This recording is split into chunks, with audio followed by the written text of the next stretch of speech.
ముఖ్యంగా ఇతని పేరు సార్ మీ పేరు? నా పేరు ఎర్రబెల్ మహేష్. ఓకే. మీ పేరు సార్? ఓకే. ఇక్కడ ఇష్యూ ఏంటంటే నల్లకుట్ట విషయంలో మీరు మీ యూత్ గా ఎడ్యుకేటెడ్ గా దానికంటే ముందు మీ అర్హత చెప్తే బాగుంది. మీరు ఏం చదువుతున్నారు సార్? అది డిగ్రీ అయిపోయిందండి. ఓకే. ప్రస్తుతం నేను పెయింట్ వర్క్ చేసుకొని జీవనం గడిపిస్తున్నాను. ఓకే. మీరు సార్? సుశీల్ గారు మీరేం చదువుకున్నారు? ఏం చేస్తున్నారు? ఓకే. సో ఇక్కడ విషయం ఏంటంటే సుశీల్ గారు, ఇక్కడ ఆల్రెడీ మీరు చిన్నప్పటి నుంచి మీరే కాదు నేను మీతో పాటు తిరిగాను.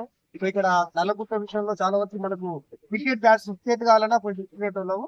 సో దాంతో పాటు మనకు సీతాఫలాలే కానీ రకరకాల కొన్ని చెట్లు కానీ మనకు కావాలంటే పోయి తెచ్చుకునేటోళ్ళం. సో ఆ కుట్ట మొత్తం ఒక 10 ఎన్నిసార్లు వచ్చామో మనకే తెలియదు. సో అది పోవాలని మీ ఉద్దేశం అంటే పోతుంది కదా మైనింగ్. మీ ఒపీనియన్ ఇది యాజ్ ఎడ్యుకేటెడ్ గా. చుట్ట పోవడం వల్ల మాకు ఎంతో చాలా బాధాకరంగా ఉంది. చుట్ట ఉండాలి. మన ముదిన గ్రామానికి ఎంతో దూరంలో ఒక కరెక్ట్ ఒక కిలోమీటర్ కూడా ఉండదు.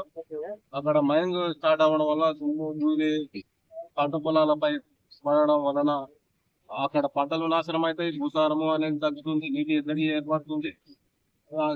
దుమ్ము ధూళి వచ్చి ఇళ్ల పైన పడడం వలన ప్రజలు ఆరోగ్య సమస్యలకి గురవుతారు. దానివల్ల ఒకటి ఏంటంటే మీరు మీరు ఒక యూత్ గా మీరు చైతన్యం చేస్తున్నారా ఊర్లో? చాలా వరకు చేస్తాము. నిన్న కూడా దాని గురించి ఇది సర్పంచ్ దగ్గరికి తీసుకెళ్ళడం జరిగింది. చాలా మాట్లాడాము. రేపు ఎమ్మెల్యే దగ్గరికి, కలెక్టర్ దగ్గర నుంచి చెన్నైలో ఉన్నట్టు గ్రీన్ ట్రిబ్యునరీ కోర్టు కూడా పోవడానికి మేము రెడీ ఉన్నాం. అదేవిధంగా మహేష్ గారు మీరు చెప్పాలి అంటే మీరు నల్లగుట్ట విషయంలో మీరేం చెప్పాలి? ప్రస్తుతం ఊర్లో ఉన్న యువతులన్నీ కలిసి ఇది ఆపడానికి అందరూ ముందుకొస్తున్నారు. అయితే స్పెషల్ గా ఇప్పుడు యూత్ అనేది ముందుకొచ్చి కొనసాగిస్తే ఊళ్ళో ఉన్న వార్డు మెంబర్ గాని సర్పంచ్ గాని ప్రభుత్వం అన్నట్టు మాట్లాడుతున్నారు.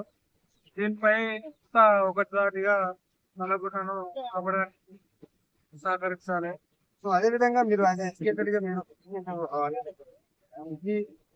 చేశారన్నారు.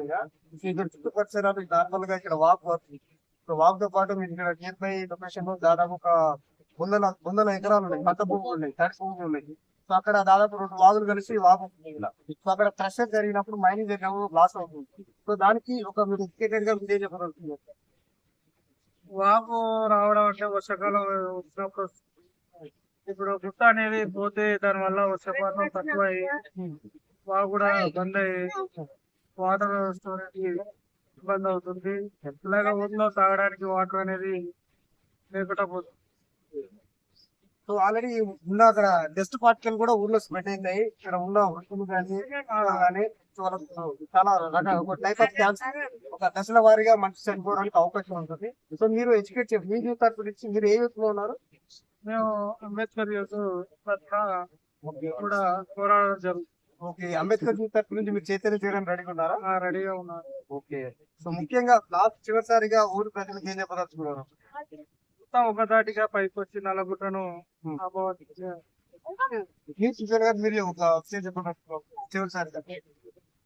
ఇంత మైనింగ్ వల్ల అనేక నష్టాలు పొంచి ఉన్నాయి తప్ప దాని వల్ల లాభం కూడా లేదు. ఊరు నుండి అందరం ఏకమయ్యే మైనింగ్ ని అడ్డుకోవాలని. అంటే మీరు ఒక లీగ్ గా ఒక అంబేద్కర్ తరపు నుంచి ఖచ్చితంగా క్యాంపెయిన్ చేయడానికి సిద్ధంగా ఉన్నారా? 100% రెడీగా ఉన్నాం. అంబేద్కర్ చేయడానికి సిద్ధంగా ఉన్నారా? రెడీగా ఉన్నాం. మరి ఎప్పుడు చేయబోతున్నారు? అది నిన్న కూడా మేము కొంతమంది యూత్ సర్పంచ్ వార్డు మెంబర్స్ కలిసి ఏకదాటిగా ఒక నిర్ణయం ఇచ్చాము. ఎమ్మెల్యే కలెక్టర్ తీసుకోవాలని. ఆ తర్వాత ఊర్లో డబ్సా తెప్పించి దాని గురించి నల్లగుట్టని ఆపడానికి ఎంత దూరమైన వెళ్ళడానికి మేము సిద్ధంగా ఉన్నాం. థ్యాంక్ యూ సుశీల్ గారు, మహేష్ గారు. సో చివరిసారిగా మీరు అంటే ఒకవేళ మీరు ఈ దగ్గరలో ఇల్లు ఉన్నాయి కదా, నల్లగుట్టకు 1 కిలోమీటర్ రేడియస్ లో 1 కిలోమీటర్ రేడియస్ లో ఉంది. సో ఇక్కడ ఏమైనా క్లాస్ అయినప్పుడు మీరే కదలడానికి సిద్ధంగా ఉన్నాయి. దానికి ఒపీనియన్ అంటే ఓన్లీ ప్రస్తుతానికి అయితే ఇలాంటి క్లాస్ జరగట్లేదు, అప్పటిదాకా నాకేం బాధ అని అనుకుంటున్నారా? అలాంటి విషయం ఏం లేదండి. దాన్ని పూర్తిగా చూసేయాలని దాని పగుల దాని శబ్దం వల్ల మొత్తం ఇంట్లో క్రాస్ వచ్చి ఇంట్లో ఉన్న పిల్లలు కానీ వృద్ధులు కానీ హార్ట్ అటాక్ కానీ రావడానికి అవకాశం. ముఖ్యంగా మైనింగ్ మీద మేము నల్లగుట్ట విషయంలో కొంచెం అవేర్నెస్ ప్రోగ్రామ్ చేస్తున్నాము. సో మీరు ఏం చేస్తారు, మీరు మీరు అంటే అదే బాగుంది. అందరికి నమస్కారం. సర్వీస్ ఈ నల్లగుట్ట మైనింగ్ స్టార్ట్ చేస్తే అసలు గవర్నమెంట్ ప్రకారంగా విలేజ్ కి 5 కిలోమీటర్ల దూరంలో ఉండాలి. సో అది ఒక 1 కిలోమీటర్ దూరంలోనే ఉంటుంది.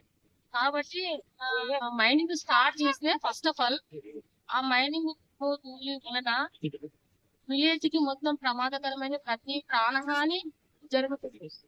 కాబట్టి ఆ మైనింగ్ వల్ల డస్ట్ కు ప్రతి పంటలు ఎక్స్పోజ్ అవుతున్నాయి, ప్రతి ప్రాణి ఎక్స్పోజ్ అవుతుంది. ఆ యొక్క డస్ట్ కి అందరికి క్యాన్సర్, డస్ట్ కి ఎక్స్పోజ్ అయ్యి ఊపిరితిత్తుల క్యాన్సర్ అనేది, బోన్ క్యాన్సర్ అనేది వస్తుంది. ఊరు మొత్తం నాశనమే అవుతుంది తప్ప దాని వల్ల లాభాలు లేవు. బట్ ప్రతి వన్యప్రాణులు అనేది ప్రాణాలను కోల్పోతాయి. ఇంకొకటి మైనింగ్ స్టార్ట్ చేస్తే ఆ వాటర్ అనేది స్టోరేజ్ కాదు అక్కడ. ఇప్పుడు వాళ్ళ పైన ఆ కొండ పైన వాటర్ పడ్డప్పుడు కొండ పైన నిలిచిపోయి వాటర్ వచ్చేస్తాయి. వచ్చినప్పుడు అప్పుడు బోర్లు వేసినప్పుడు కొండలో వాటర్ వచ్చేసి రైతులు అనేది ఆ వాటర్ ఉపయోగించుకొని ఆ పంట పొలాలు అనేది పంట దిగుబడి అనేది వస్తుంది. కాబట్టి ఇప్పుడు ఆ డస్ట్ పంట పొలం ఆ వాటర్ ఉండదు. బట్ ఆ వాటర్ ఉన్నప్పటికైనా ఆ డస్ట్ అనేది ఎక్స్పోజ్ పంట మీద ఎక్స్పోజ్ చేసి ఆ పంట అనేది దిగుబడి రాదు. కాబట్టి దయచేసి మైనింగ్ ఆపడము ఉత్తమం. ఇంకొక విషయం ఏంటంటే మీరు అంటే కొన్ని టెక్నికల్ పదాలు క్యాన్సర్, బోన్ క్యాన్సర్ దాని వల్ల వస్తాయి అంటున్నారు కదా, మీరు ఏం చేస్తారు, మీరు ఏం చెప్తే బాగుంటుంది? నేను చదివింది బిఎస్సి ఓకే బిఎస్సి చేస్తున్నది. ఓకే ఇప్పుడు క్యాన్సర్ బాగానేనంటే ఆ డస్ట్ అనేది ప్రస్తుతానికి ఏం చేస్తున్నారు? ప్రస్తుతానికి నేను ఇప్పుడు ఉద్యోగస్తురాలిని హెల్త్ డిపార్ట్మెంట్ అది. ఇప్పుడు ఆ డస్ట్ అనేది మన శ్వాస ద్వారా మనం పీల్చుకోవడం వల్ల ప్రతి జీవి మన వన్య ప్రాణులు ఆ శ్వాస అనేది పీల్చుకోవడం వల్ల ఊపిరితిత్తులకు ఒక డస్ట్ గా ఎక్స్పోజ్ అయ్యి ఆ ఊపిరితిత్తులు కూడా డ్రైనేజ్ అయ్యే అవకాశాలు. కాబట్టి ఆ డస్ట్ ఎక్స్పోజ్ కాకుండా ఆ మైనింగ్ అనేది ఆపాలి. ఇంకొకటి బోన్ క్యాన్సర్ కూడా వస్తుంది. ఇంకొకటి పిల్ల తరానికి కూడా అది ఏమైతుందంటే పెరుగుదల అనేది ఉంటుంది. అది ఇప్పుడు గాలిలో అది డస్ట్ అనేది కనీసం 5 కిలోమీటర్ల దూరంలో పోతుంది. అలాంటి మా ఊరు అనేది గుట్టకు కనీసం 1 కిలోమీటర్ లేదు. అసలు ఆ పర్మిషన్ ఇచ్చింది ఎవరు? ఆ పర్మిషన్ మైనింగ్ అనేది విలేజ్ కు 5 కిలోమీటర్ల దూరంలో రిపోర్ట్ పోవాలి. మరి అలాంటప్పుడు రిపోర్ట్ ఎలా పోయింది? 1 కిలోమీటర్ లేనప్పుడు రిపోర్ట్ ఎలా ఇచ్చారు? అసలు ఎవరు ఇచ్చింది, ఎవరు తీసుకున్నది, ఎవరు? అసలు విలేజ్ వాళ్ళు ఒకవేళ లేక వాళ్ళ సబ్జెక్ట్ పైన అవగాహన లేకపోవచ్చు. ఎవరిని అడిగే వాళ్ళు ప్రతి విలేజ్ మీద ఏకమైనప్పుడు వాళ్ళు సంతకం తీసుకోవాలి. సరే వాళ్ళు ఏమైందో ఏం జరిగిందో తెలియదు. బట్ ఇప్పుడైనా మా ప్రాణాలు మేము కాపాడుకోవాలంటే మైనింగ్ మేము ఆపుకోవాలి. ఖచ్చితంగా చాలా ఇన్ఫర్మేషన్ ఇచ్చారు. అదే విధంగా ఏంటంటే ముఖ్యంగా ఇక్కడ చుట్టుపక్కల దాదాపు ఒక 6,000 మంది జనాలు ఉన్నారు. సో చివరి మాట ఒక ఉపయోగాలు అనేది నష్టాలంటే మీరు ఒకవేళ నల్లగుట్ట విషయంలో ఊరు ఏకమైనప్పుడు మీరు ఊటీలో ఉన్నా ఎక్కడున్నా మీరు రావడానికి సిద్ధంగా ఉన్నారా నల్లగుట్ట పోరాడడానికి? 100% మేము ఎక్కడున్నా మేము రీచ్ అయ్యగలుగుతామా? మా విలేజ్ వాళ్ళు ప్రతి ఒక్కరు ఏకమైతారు. ప్రతి ఒక్కరు పేరు అందరూ కంపల్సరీ విలేజ్ వాళ్ళు మొత్తం యూత్ గా ఉన్నారు. 100% మేము ఆ నల్లగుట్ట మేము ఆపుకోగలుగుతాము. ఆ మైనింగ్ కూడా జరగదు కూడా ఇంపాసిబుల్. 100%. మీకు చాలా మంచి ఇన్ఫర్మేషన్ ఇచ్చారు. కట్యా అది నల్లగుట్ట ఆల్రెడీ మైనింగ్ జరుగుతుంది, దాని మీద నీ ఉద్దేశం ఏంటి? నల్లగుట్ట ఉద్దేశం అంటే పంట పొలాలు పోతాయి, ఏళ్ళ పంట పడ్డాయి, దుమ్ము వస్తుంది, ఇల్లు ప్రాబ్లం వస్తుంది. మా పొద్దు నల్లగుట్ట పోదాలి. మరి మీ భూమి ఉంది అక్కడ నల్లగుట్ట దగ్గర? ఉంది, దానికి కానుకొని ఉంది. నేను ఏం చేసుకో బతకాలి పోయినాక. మరి మీరు పోయి సర్పంచ్ గాని కలెక్టర్ గాని మీరు వద్దని చెప్పిన తర్వాత పర్మిషన్ పర్మిషన్ ఎవరికి సర్పంచ్ చేయించాడు. లాస్ట్ పోయిన సర్పంచ్ చేయించాడు. సో మరి మీరు అందరూ సిద్ధంగా ఉన్నారా ఆపడానికి? అందరూ సిద్ధంగా ఉన్నారు. మరి మీకు భద్రత దాని మీ బతుకుతేనే దాని మీద అంటారు. మరి ఊర్లో ఏదైనా మీటింగ్ పెట్టినప్పుడు మీకు అందుతుందా ఇన్ఫర్మేషన్? లేదు, అంతలేదు. వాళ్ళు దొంగతనంగా చేసుకుంటాం. అచ్చా, దొంగతనంగా మాట్లాడుకుంటూ దొంగతనం చేస్తున్నారు. భూమి లేని వాళ్ళను వాళ్ళని పట్టుకపోను, వాళ్ళకి సంతకాలు తీసుకోను. ఊళ్ళో వచ్చి అడగట్లేదు. అడిగే పంట పొలాలు రాలే ఏరోలో గత సంవత్సరాలు తీసుకొని ఇయ్య సో మొత్తం మీద చివరిసారిగా మరి నల్లగుట్ట వద్దంటారు. కొంచెం అలాగ పోతే ఇక మా బతికే పాడు. బతికేపాడు. ఓకే. ఇంకొక విషయం ఏంటంటే నార్మల్ గా మీరు దాని మీద ఆధార్ అంటున్నారు కదా, ఇప్పుడు ఒక రేపో మాపో ఒక మీ తరపు నుంచి మీరు సిద్ధంగా ఉన్నారా పోరాడడానికి? సిద్ధంగానే ఉండదు. సిద్ధంగా ఉన్నారు. మీ తరపు నుంచి ఒక 10-20 మంది పట్టుకొస్తారా? వస్తారు. వస్తారు. Okay, thank you. నల్లగుట్ట మీద అవేర్నెస్ ప్రోగ్రామ్ చేస్తున్నాం. ఊళ్ళో మైనింగ్ గురించి మేము ఒక అవేర్నెస్ ప్రోగ్రామ్ పెట్టుకున్నాము. సో నార్మల్ గా మీ పేరు, మీరు ఏం చేస్తారు, మీరు ఎక్కడ ఉంటే పెడితే బాగుంటుంది. డ్రైవర్ చేస్తా. ఓకే. సో అంటే మీరు ఈ ఊరేనా? ఈ యూత్ లో సఫీరా మీరు? Okay, great. సో మీరు నల్లగుట్ట విషయంలో యాక్చువల్గా మైనింగ్ జరుగుతుంది. సో దానికి మీరు జనాలకి ఊరికి ఏం చెప్పదలుచుకుంటారు? నల్లగుట్టకు పూర్తిగా వ్యతిరేకం మేము, ముఖ్యంగానే మా యూత్ తరఫున పూర్తిగా వ్యతిరేకం మేము. ఓకే. దానివల్ల కలిగే ఇబ్బందులు కూడా మేము జనాలకు చెప్పడం జరుగుతుంది. వాళ్ళు ఎవరు కొద్దిగా తెలుసు, కొంతమంది తెలుసు, కొంతమంది తెలియదు. కాకపోతే చెప్తున్నాం మీకు జరిపే ఇబ్బందులు ఉంటాయని.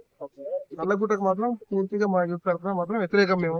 మరి మీ యూత్ తరఫున ఏమైనా అవేర్నెస్ ప్రోగ్రామ్ చేస్తున్నారా? చేస్తున్నాం, ప్రయత్నం చేస్తున్నాం. ఓకే. చెప్తున్నాం, యూత్లలో కూడా విషయాలు చెప్తున్నాం. దాని గురించి భారీగా మీటింగ్ చేయాలనుకుంటాం, చేస్తాం కంపల్సరీ. ఖచ్చితంగా. ఇంకొక విషయం ఏంటంటే దానికి ఇప్పుడు చుట్టుపక్కల మీరు ఇక్కడ ఇల్లే ఉన్నారు కదా, సో మీరు ఒకవేళ క్రషర్ జరిగితే చాలా బ్లాస్టింగ్ జరుగుతుంది, డస్ట్ పార్టికల్ ఎదుగుతుంది, ఇక్కడ వెహికల్స్ కూడా తిరుగుతాయి. సో మీ డ్రైవర్ గా మీ ఒపీనియన్ ఏంటి? డస్ట్ పడుతుంది, ప్లాస్టింగ్ జరిపి ఇంట్లో దొరుకుతాయి, రోడ్ల పూట ఎన్ని వెహికల్స్ నడుస్తాయి, దానివల్ల దుమ్ము ఇళ్ళకు పడతాయి. పెట్రోల్ ఇప్పుడు పొలాలకు, పాలకు, కార్మిక పేటలకు కూడా చాలా ఇబ్బందులు పడతారు. పెద్ద పెద్ద వెహికల్స్ అంటే హెవీ వెహికల్స్ నడుస్తాయి, దానివల్ల చాలా ఇబ్బందులు పడతారు జనాలు.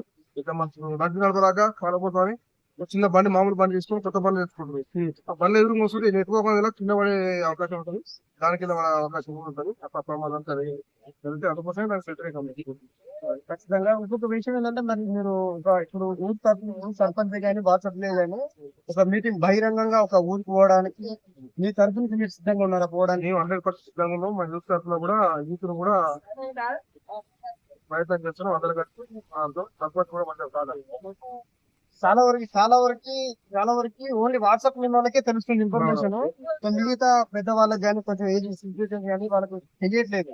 సో దానికి మీరు ఒక డోర్ టు డోర్ క్యాంపెయిన్ చేస్తే బాగుంటుంది నా ఉద్దేశం. మీరేమంటారు? చేద్దామని దాని గురించి మాట్లాడుకున్నాం. వాల్ పోస్టర్ అన్ని పెట్టాలి, డోర్ టు డోర్ పోయి చెప్పాలి అన్నట్టు ఆలోచన చేస్తున్నాం. చేద్దాం. అంబేద్కర్ తరఫు నుంచి మీరు చేద్దాం. 100% ఖచ్చితంగా చేస్తాం. చివరి మాట మీరు మైనింగ్ వల్ల లైక్ చివరి మాట ఏం చెప్పాలనుకుంటారు? నల్లగుట్టకు పూర్తిగా వ్యతిరేకం మేము. నల్లగుట్టని ఆపడమే మా లక్ష్యం. ఓకే. అంటే పార్టీలతో సంబంధం లేదా? ఏ సంబంధం లేదు, నల్లగుట్ట ప్రజలు ఆపడం మా లక్ష్యం అంతే. థ్యాంక్ యూ సుశీల్ గారు. ఇంకా మీ మైండ్ లో ఇంకేమైనా రన్ అవుతుందా? ఏముంది మా మైండ్ అంటే ఆల్రెడీ సర్పంచ్ ఊరి వార్డ్ నెంబర్ వాళ్ళు అందరం కలిసి మాట్లాడుకున్నాం. ఒక రోజు మంచిగా భారీ ఎత్తున మీటింగ్ పెట్టుకుని అందరం కలిసి ఆఖరికి ఆమరణ నిరాహార దీక్ష చేయడానికి సిద్ధంగా ఉన్నాం. ఖచ్చితంగా అడ్డుకుంటాం, నల్లగుట్టని కాపాడుకుంటాం. Thank you. అన్నా హాయ్, నా పేరు రవి. యాక్చువల్ గా నల్లగుట్ట మీద మేము ఒక అవేర్నెస్ చేస్తున్నాము. సో మీ పేరు? మా పేరు సురేష్ అండి. ఏం చేస్తుంటారు? మేము ఇట్లా ఏదో ఒక కూలినాలు పని చేసుకుంటుంటాం. ఓకే. మీ ఊరు ఇక్కడేనా? మా విలేజ్ ఇక్కడనే సార్. అంటే ఇక్కడే ఉంటా, ఊర్లోనే ఉంటారా? ఊర్లోనే ఉంటాం సార్. సో యాక్చువల్గా ఏంటంటే నల్లగుట్ట మైనింగ్ జరుగుతుంది కదా, దాని మీద అవగాహన అంటే లైక్ ఇలా అంటే మీకు తెలుస్తుందా అసలు ఏంటి అని తెలుసుకోవడానికి మేము అనుకుంటున్నాము. సో చాలా వరకు నేను ఒక మీటింగ్ జరిగింది ఊర్లో. సో ఆల్రెడీ అందరు కలిసి ఎమ్మెల్యే దగ్గర పోదాం ఉన్నారు. సో మీ అభిప్రాయం ఏంటి? మీ తరపు నుంచి మీరు ఏమైనా మాట్లాడదలుచుకున్నారా? రీసెంట్ గా అయితే నిన్న మొన్న నుంచి టాక్ వస్తున్నది ఇక్కడ నల్లగుట్ట పోతుందని. దాని గురించి అయితే మనకు అవగాహన అయితే లేదు. ఈ లోకల్స్ ల్యాండ్ ఉంది కాబట్టి వాళ్ళే వదిలిపెట్టినట్టు సిచ్యువేషన్ కనబడుతుంది. దాని వల్ల ఏమైనా ప్రాబ్లం వస్తుందంటే ఇండ్ల వల్ల ఏదైనా బర్నింగ్ అనేది చేసి ఇళ్ల వల్ల వస్తుందని డౌట్ ఒకటి టాక్ వస్తున్నది ఇళ్ల మధ్యలో. దానికంటూ ఫస్ట్ ఎవరైతే రిక్వైర్మెంట్ ఇచ్చిరో, ఎవరైతే సంతకాలు పెట్టిరో దానిలకు ఉపయోగించింది వాడిని పట్టుకురారు ఫస్ట్. దాన్ని పట్టుకొచ్చిన తర్వాత ఏమైనా మాట్లాడదాం. పక్కగా మీకు అంటే నల్లగుట్ట మీద పోరాడడానికి సిద్ధంగా ఉన్నారా? పోరాడడానికి ప్రజలు అడిగేవారు. దాని వల్ల ఎవరు తిన్నాడు, ఎవరు దొంగ, దాని పక్కన వేసిన షెడ్ ఎవరిది, దాన్ని వివరించి ముందుకు రాండి. ఓకే. మీరు ఒక అదే మీకు అన్ని విషయం తెలుసు కాబట్టి ఒక గైరాన్ పొలాన్ని లీజుకు తీసుకొని ఒక 100 సంవత్సరాల లీజుకు తీసుకొని వాడు బోర్ వేసి వాడు చెట్ల మధ్యలోకి వెళ్ళి కరెంటు పైప్ కలెక్షన్ కల్పించి నల్లాలు పెట్టి చెట్లు పెట్టి వాడవాడబ్బా వాడిని పిలిపించి మాట్లాడరు. ఫస్ట్ నువ్వు ఎవరిని వెళ్తాకు ఫస్ట్ వారిని పిలిపించి మాట్లాడిన తర్వాత Okay. ఏదైనా మాట్లాడండి మీరు సార్. చాలా మంచి పాయింట్ గ్రామ సర్పంచ్ నుంచి కానీ నా- మీ యూత్ ఏదో మీరు నా ఇతర తరపు పార్టీల నుంచి కానీ. ఇంకా ఏదైనా సహాయం కావాలన్నా దాని గురించి కొట్లాడడానికైనా 20 మంది 30 మంది కోనికి ఖర్చులకు కానీ వలన కానీ నేను ఆర్థికంగా నాకు అవసరమైనంత వరకు చేస్తా పోరాటం. ఓకే, థ్యాంక్ యూ సురేష్ గారు.